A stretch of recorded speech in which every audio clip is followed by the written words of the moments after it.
Buenas noches, hermanos. Dios les bendiga a cada uno de ustedes. Damos gracias a Dios que nos concede este tiempo para poder estar en comunión con Él, para escuchar su voz, el consejo que Él tiene en su palabra para nosotros cada día, especialmente en esta noche. Y el tema que vamos a tratar el día de hoy, como ya pudieron ustedes ver, es el fariseísmo, la antítesis de la gracia. Recordemos, vamos a estar hablando acerca de la doctrina de la gracia. Ese va a ser el tema que vamos a tratar durante estos temas. Y el día de hoy vamos a hablar de el fariseísmo, la antítesis o lo contrario a la gracia. Y voy a invitarles para que podamos ir a Dios en oración. Vamos a orar, vamos a ofrecer este tiempo de comunión, pero también vamos a buscar su dirección en esta hora. Oramos. Padre que estás en los cielos, en esta hora, Señor, llegamos delante del trono de tu gracia. Queremos pedirte, Señor, que seas tú quien nos hables en esta hora, pero también te pedimos, Señor, que tú nos dirijas, que todo lo que hagamos sea, Señor, para exaltar tu nombre, para que tú seas glorificado. Por eso, pues, te rogamos que tú nos dirijas en este momento. Pero también te pedimos, Señor, que tu palabra que hemos de escuchar, seas tú, Señor, hablándonos a cada uno de nosotros. En tus manos, pues, nos ponemos. En el nombre de Cristo Jesús, te lo pedimos. Amén. Amén. Vamos a continuar, hermanos, y voy a invitarles para que podamos abrir nuestras Biblias y buscamos en el Evangelio de Lucas, en su capítulo 15, Lucas capítulo 15, y leemos del versículo 11 hasta el versículo número 32. Lucas capítulo 15, versículos 11 al 32. Leemos pues la palabra de nuestro Dios. Lucas 15, 11. Parábola del hijo pródigo. También dijo: un hombre tenía 2 hijos, y el menor de ellos dijo a su padre: Padre, dame la parte de los bienes que me corresponden. Y les repartió los bienes. No muchos días después, juntando todo, el hijo menor se fue lejos a una provincia apartada, y allí desperdició sus bienes, viviendo perdidamente. Y cuando todo lo hubo malgastado, vino una gran hambre en aquella provincia, y comenzó a faltarle. Y fue y se arrimó a uno de los ciudadanos de aquella tierra, el cual le envió a su hacienda para que apacentase cerdos. Y deseaba llenar su vientre de las algarrobas que comían los cerdos, pero nadie le daba. Y volviendo en sí dijo: ¿cuántos jornaleros en la casa de mi padre tienen abundancia de pan, y yo aquí perezco de hambre? Me levantaré e iré a mi padre, y diré: Padre, he pecado contra el cielo y contra ti. Ya no soy digno de ser llamado tu hijo. Hazme como a uno de tus jornaleros. Y levantándose vino a su padre. Y cuando aún estaba lejos, lo vio su padre, y fue movido a misericordia. Y corrió y se echó sobre su cuello y le besó.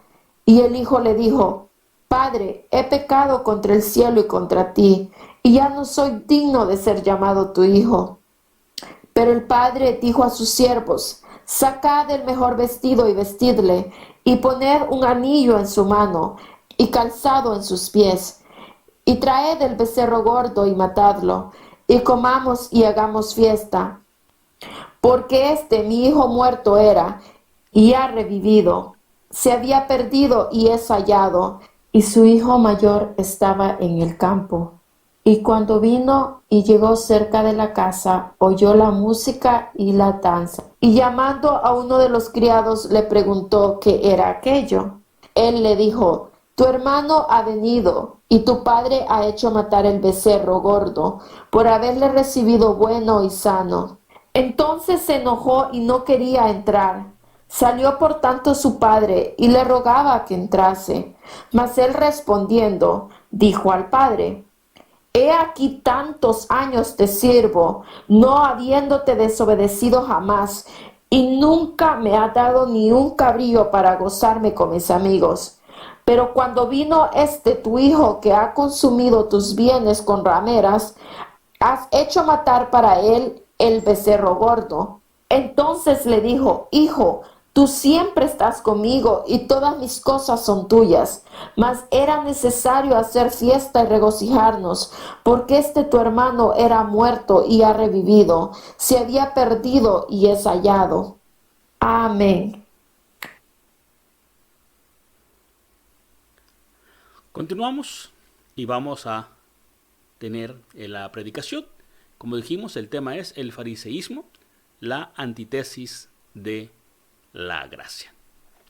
El propósito, hermanos, de este tema y de todos los temas que vamos a estar viendo acerca de la doctrina de la gracia es el de poder demostrar que nosotros, los redimidos, los hijos de Dios, vivimos por gracia.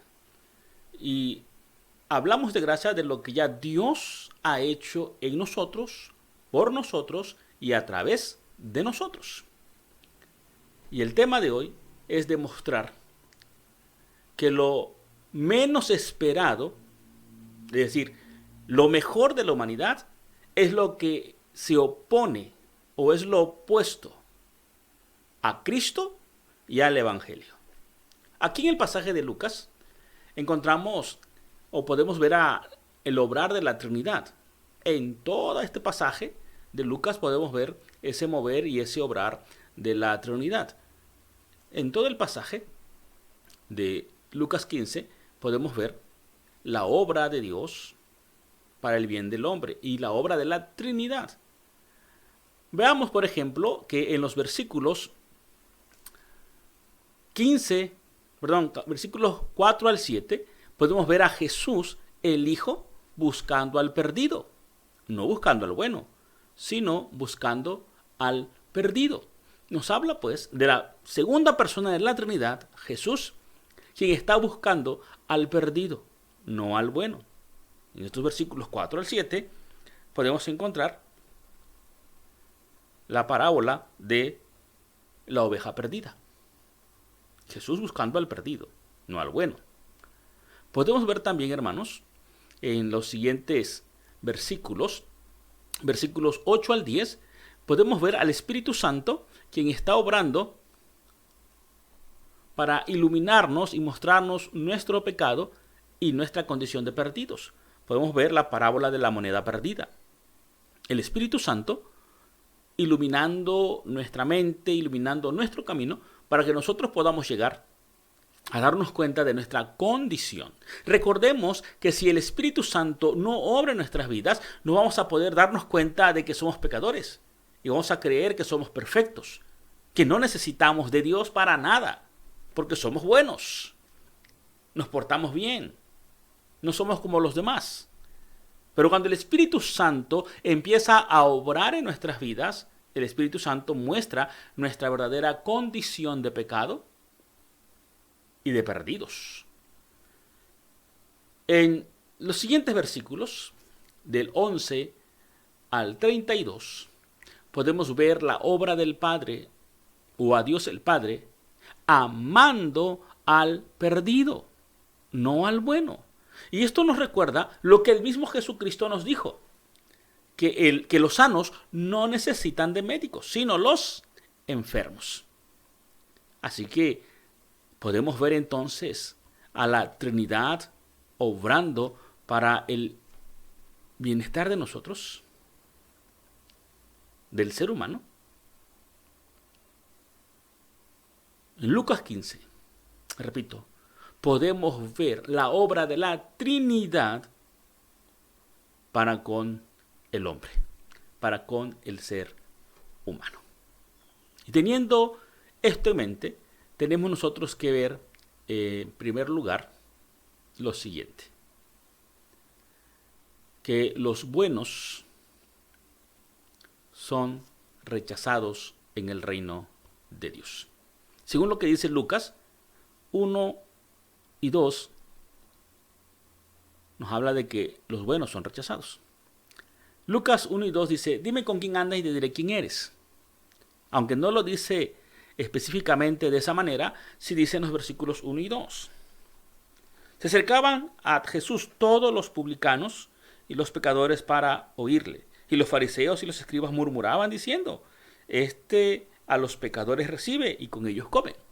Si Jesús recibía a los pecadores, significa entonces que él era pecador. Y que por lo tanto estaba mintiendo que era el Hijo de Dios.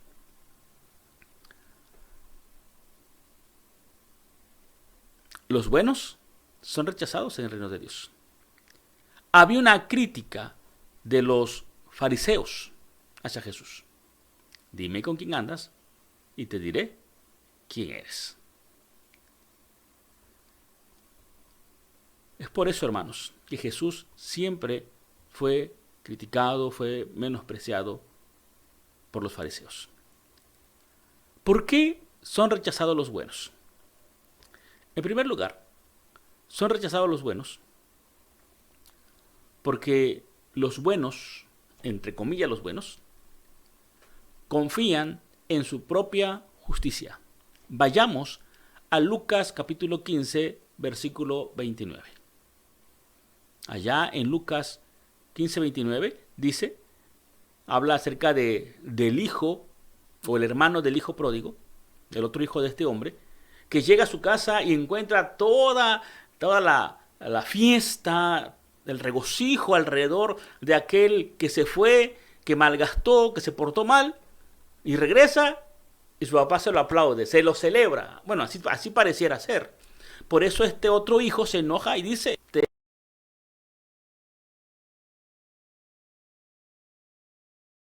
he servido, no te he desobedecido en nada, nunca. ¿Y qué gano yo?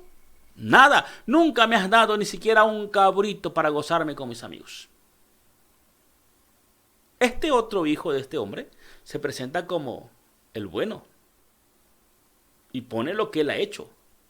Él está confiando en su justicia. Nunca te he desobedecido. Jamás he hecho algo que te avergüence. Jamás he hecho algo que sea malo. Al contrario. ¿Y tú cómo me pagas a mí? Pero ve este que se fue, que se portó mal, que gastó tu dinero. Viene y tú le haces fiesta. Y yo que me he partido el lomo trabajando, que me he portado muy bien, no me regalas ni un cabrito para que yo haga una fiesta con mis amigos. Es por eso que los buenos, entre comillas, son rechazados, porque confían en su propia justicia. ¿Cuántas cosas hemos hecho que sean agradables delante de Dios en 50 años, 30, 20, no sé cuántos años tengas, o cuánto tiempo lleves de ser creyente o de estar asistiendo a una iglesia? En todos esos años de vida, o en todos esos años como creyente en Jesucristo, asistiendo a una iglesia, ¿qué cosas agradables has hecho delante de Dios? ¿Muchas? ¿Algunas? ¿O ninguna?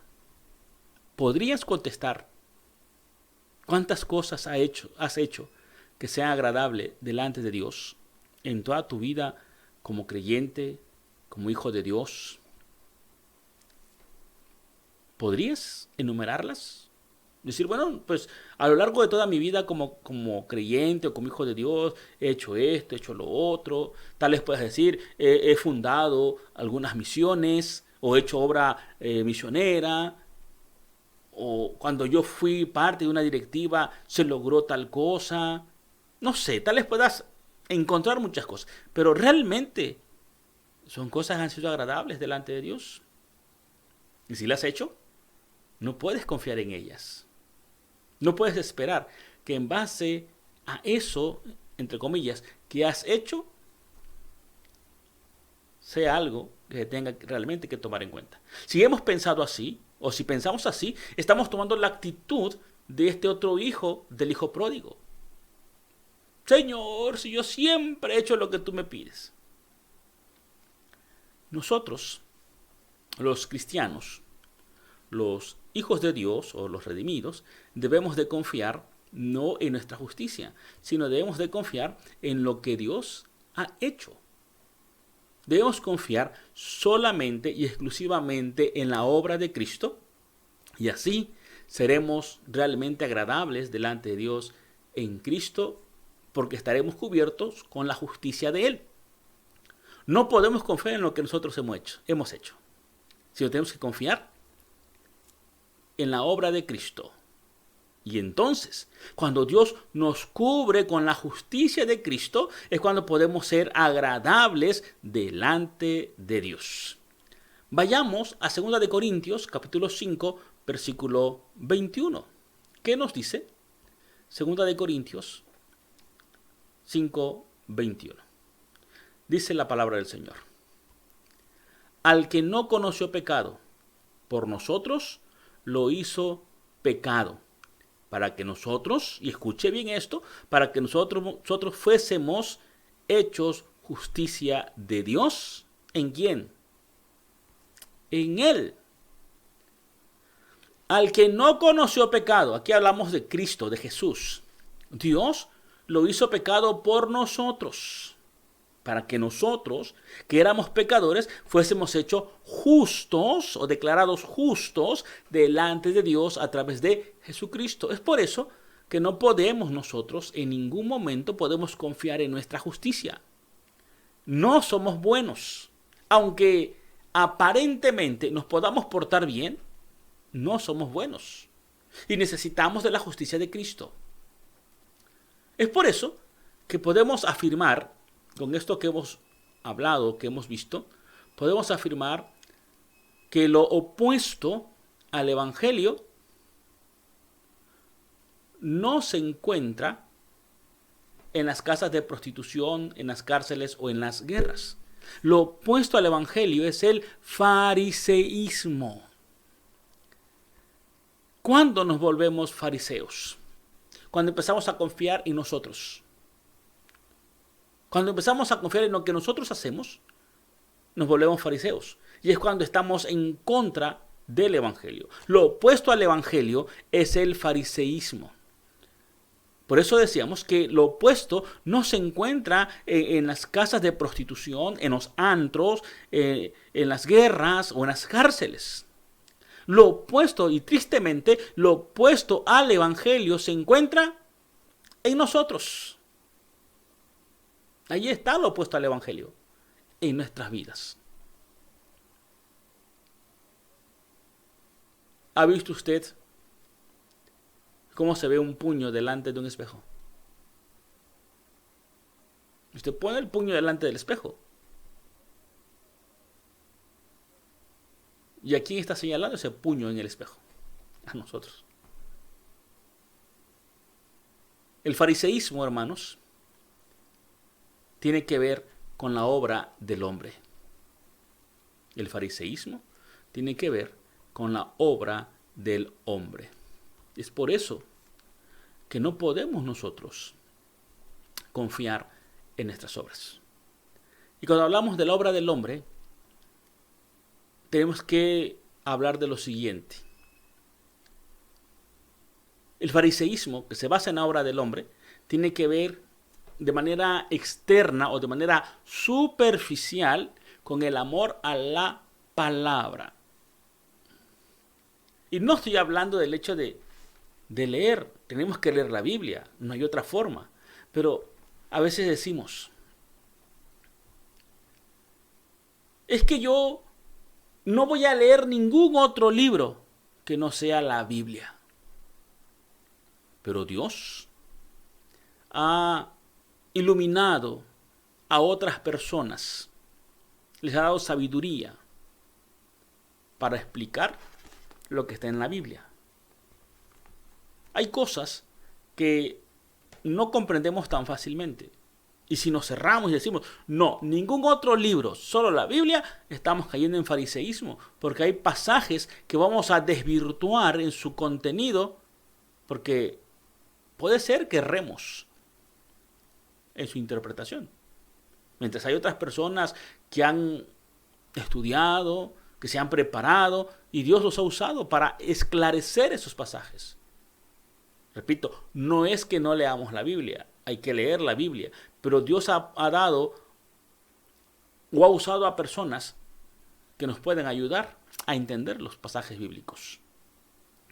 El fariseísta o el fariseísmo también tiene que ver con otra parte igual superficial, con el activismo en la iglesia, o estar activo en la iglesia simplemente. Yo no sé cuántos de ustedes han podido ver la película de los tres huastecos.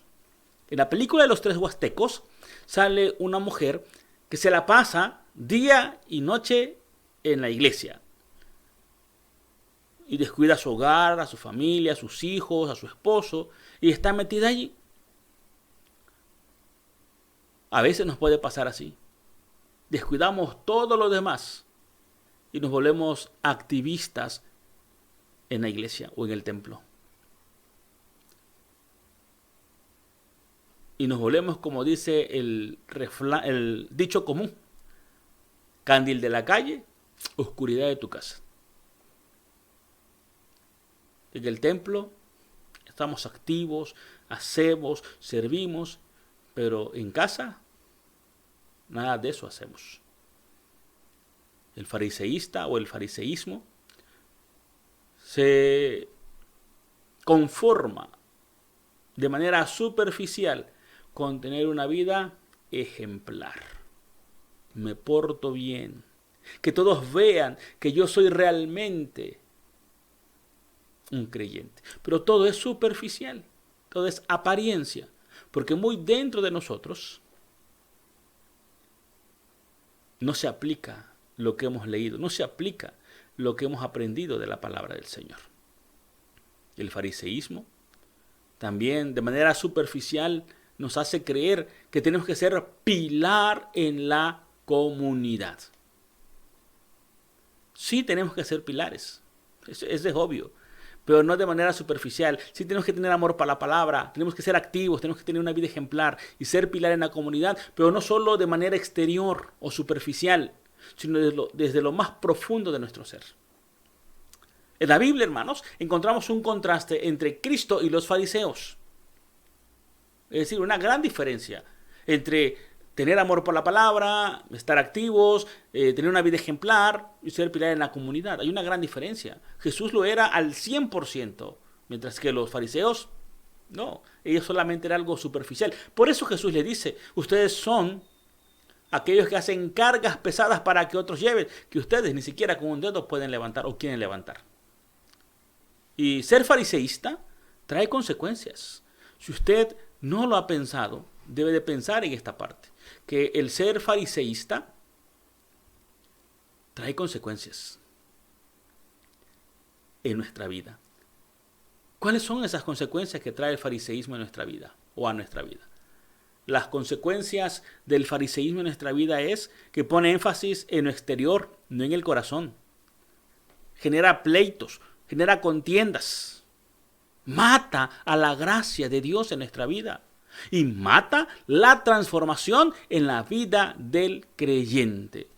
Estas son las consecuencias, hermanos, del fariseísmo. Si vamos a Mateo, capítulo 23, versículo 25 al 28, dice la palabra del Señor. ¡Ay de vosotros, escribas y fariseos, hipócritas! Porque limpiáis lo de afuera del vaso y del plato, pero por dentro estáis llenos de robo y de injusticia. Fariseo ciego, limpia primero lo de adentro del vaso y del plato, para que también lo de afuera sea o esté limpio. ¡Ay de vosotros, escribas y fariseos, hipócritas! Porque sois semejantes a sepulcros blanqueados que por fuera a la verdad se muestran hermosos, mas por dentro están llenos de huesos de muertos y de toda inmundicia. Así también vosotros por fuera a la verdad os mostráis justos a los hombres, pero por dentro estáis llenos de hipocresía e iniquidad. Eso, hermanos, que dice Jesús aquí en Mateo 23, nos habla de poner énfasis solamente en lo exterior, en lo de afuera. y olvidarnos de que lo importante es el corazón, la parte interna de nosotros. Decíamos que también el fariseísmo va a acarrear pleitos y contiendas. Va a causar que la gracia de Dios muera en nuestra vida. Y recordemos que Dios en sus mandamientos dice, no matarás. Pero el fariseísmo genera homicidios, pleitos. El pleito, hermanos, genera homicidio. Y no es porque mates a la persona, sino por el simple hecho de estar enojado, de guardar rencor, te va a llevar a ignorar y a matar a esa persona. No físicamente, pero sí a que sea un total y perfecto desconocido, aunque sea tu hermano. Hace algunos años atrás salió una canción que fue un hit en esos años. No recuerdo exactamente en qué década fue finales de los 90 aproximadamente. Salió una canción que decía que se mueran los feos, toditos los feos. Al fin y al cabo yo no soy tan feo, decía el cantante. Y a veces así obramos. Todos son malos, todos son pecadores, nadie hace la voluntad de Dios. Yo no soy tan pecador como los demás. Así nos pasa. Porque estamos confiando en nuestra propia justicia, en lo que hemos hecho. Nos hemos olvidado de que se trata de lo que Dios a través de Jesucristo ha hecho en nuestras vidas. Decíamos que el fariseísmo mata la gracia de Dios. Vayamos a Romanos capítulo 4, versículo 14. En Romanos 4:14 dice la palabra de Dios. Así también vosotros, por fuera a la verdad, os mostráis justos a los hombres, pero por dentro estáis llenos de hipocresía e iniquidad. Cuando vivimos siendo fariseístas bajo nuestra propia justicia, estamos llenos de hipocresía y de iniquidad. A la gente, a los que nos ven, podemos mostrar tal vez que somos justos, pero no lo somos. Busquemos también Gálatas capítulo 5, versículo 4. En Gálatas 5:4 dice la palabra del Señor. De Cristo te has desligado, o sea, te has separado. Los que por la ley quieren justificarse, o lo que por la ley os justificáis. De la gracia habéis caído. Pensar que tú puedes hacer algo, o que si tú te portas bien vas a lograr algo, es andar por la ley. No toques, no hagas, no esto, no lo otro. Eso no te va a llevar a la justicia, sino que nos va a ir cada día que caigamos de la gracia de Dios. El fariseísmo, decíamos, mata la transformación en la vida del creyente. A muchos les gusta una predicación como esta. Pon a Dios en primer lugar en tu vida, porque si Dios es el primer lugar en tu vida, todo te saldrá bien, tendrás éxito, pero tienes que poner tú en primer lugar a Dios en tu vida. En una mezquita aplaudirían. En una iglesia que vive bajo la ley, dirían amén. Pero los que viven por la gracia no podemos poner nosotros a Dios en primer lugar. Porque no puedes tomar a Dios de un lugar y ponerlo en otro. No puedes. Mas, sin embargo, en ese mismo pasaje de Éxodo 23, que habla de que Dios tiene que ser la parte primordial de nuestra vida, de no adorar otros dioses, no tener otros dioses. Una predicación transformadora es, si Dios nos ha llamado, si Dios nos ha salvado, Dios se ha entronizado en nuestro corazón a través de la obra de Cristo en la cruz del Calvario, a través del mover del Espíritu Santo, nos va a guiar día tras día para ser como Él. Y cuando Él llama a sus hijos, Dios transforma nuestras prioridades. Porque Dios está reinando en nuestro corazón. Y por cuanto Él nos reina, por cuanto Él es realmente nuestro Dios, nuestro Señor, nada puede tener mayor prioridad que Él, porque Él vive en nosotros. porque Él es nuestro Señor y Él es nuestro Dios.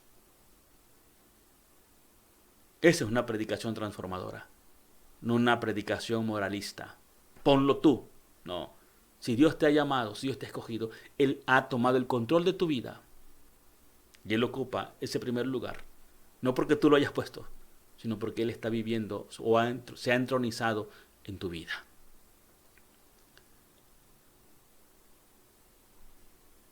En cierta ocasión, en una librería muy extraña, llegaron a buscar unos libros. Y empezaron a buscar en los libros de arriba y no había ningún libro importante. Puros libros, vamos a pensar, infantiles, libros de ciencia ficción, estaban en los estantes de arriba. Y llegaron con el bibliotecario y le dijeron, oiga, ¿no tienen libros que sean realmente de peso para poder alcanzar un conocimiento? El bibliotecario le dijo, sí, la biblioteca está llena de ellos. Aquella persona le dijo, pero es que ya buscamos y no hemos encontrado ninguno.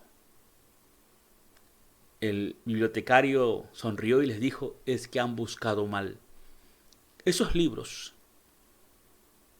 que pueden dar un vasto conocimiento en cualquier área que usted quiera, no se encuentran arriba. Tendrá usted que doblarse, tendrá que arrodillarse, porque están en los estantes de abajo. La gracia es igual. La gracia en la vida del hombre no lo lleva a estar en los estantes de arriba. La gracia nos lleva a estar en los estantes de abajo. Cuando reconocemos nuestra incapacidad, doblamos nuestras rodillas, pedimos perdón a Dios y dejamos que Él obre y viva y reine en nuestras vidas. ¿Eres un gigante espiritual o estás quebrantado de corazón? Si tú estás pensando que estás acá, déjame decirte que aún no has crecido en la fe. No eres un gigante espiritual, sino que realmente estás siendo una persona que confía en su justicia y que no está dejando lugar a la obra de Dios en tu vida. ¿Qué significa el término fariseo? El término fariseo significa una persona que es fría, una persona que es ambiciosa, que es rencorosa, que es iracundo, que es soberbio, que es egoísta y que además es orgulloso. ¿Será el caso que tú y yo aún somos fariseos? ¿Somos fríos, ambiciosos, rencorosos, iracundo, soberbio, egoísta y orgulloso? Posiblemente tú y yo aún tenemos rastros, tenemos vestigios de ese hombre que es fariseo. No dejemos, pues, que el fariseísmo gobierne nuestras vidas. Hay una gran diferencia entre vivir por gracia y vivir bajo el legalismo. ¿Cuáles son esas diferencias? La gracia es diocéntrica, es decir, el centro es Dios. El legalismo, o en el legalismo, el centro es el hombre. La gracia es lo que Dios hace por el hombre, mientras que el legalismo es lo que el hombre hace por Dios. La gracia, o en la gracia se enfatiza precisamente eso, la gracia de Dios. El legalismo enfatiza la responsabilidad de lo que tenemos que hacer. La gracia glorifica a Dios.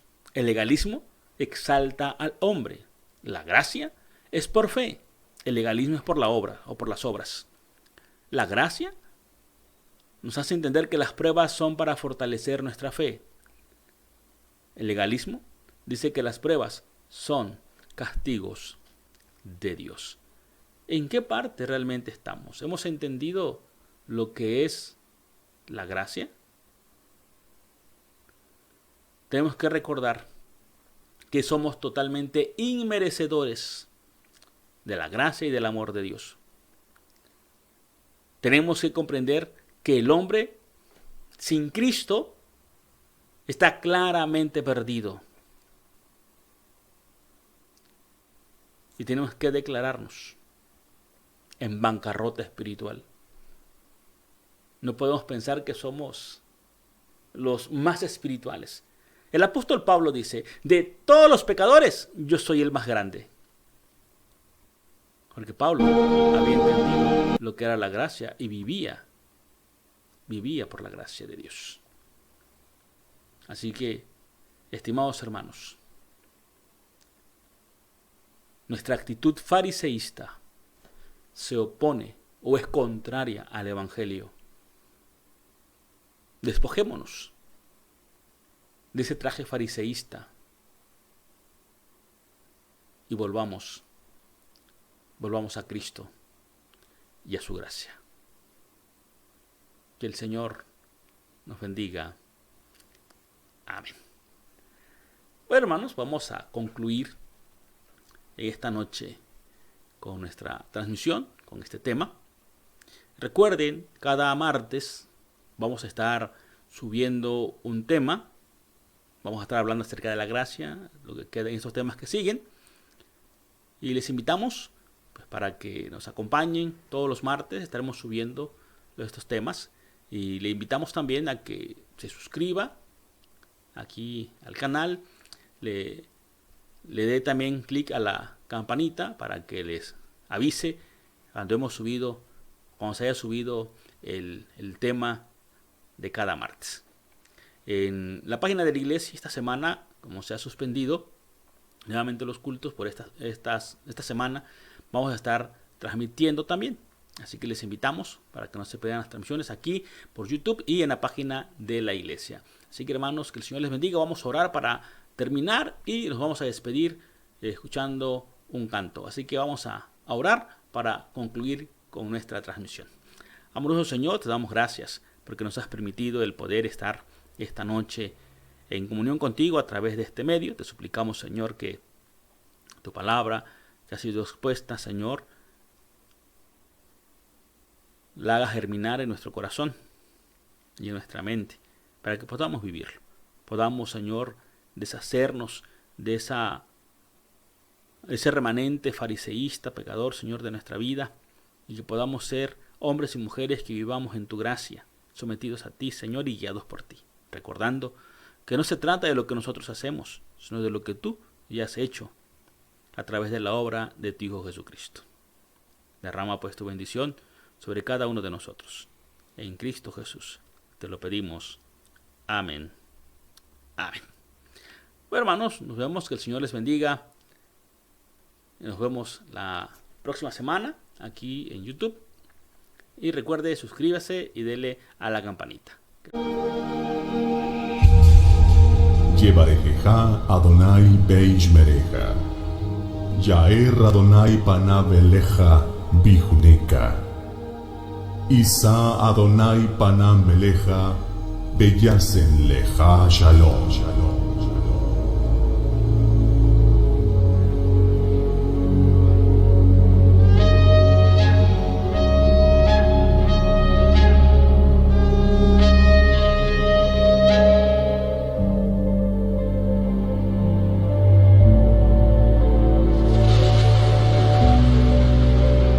Yahweh te bendiga y te guarde.